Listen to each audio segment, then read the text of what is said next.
since the 2019 floods, the Nebraska Emergency Management Agency says they're more than ready to respond today than they were then. KETV News Watch 7's Aaron Hegarty has more from his conversation with the agency. Nebraska's State Emergency Operations Center was quiet when we sat down for an interview, but it was a different story 5 years ago. In March, for I think 28 or 29 straight days, this room was staffed 24 hours a day. Keeping an eye on all of the latest info in the Watch Center. Brent Curtis is the Preparedness and Operations Manager at NEMA. 5 years ago, floods brought devastation.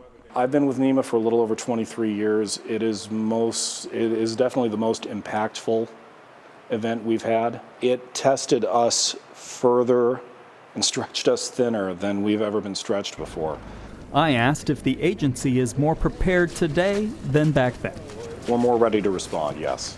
I think our communication with our other partners is better now. It's more frequent now. And just the way we look at things, we've stepped it up. One of those partners, the National Weather Service. He says their conversations are more detailed now.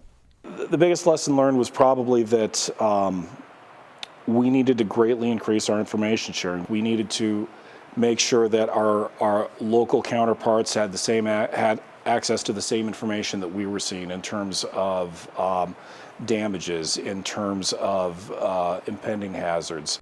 He says there were hiccups in 2019. I believe we passed the test. We are here to coordinate the resources to get people the help they need. We're here for the greater good.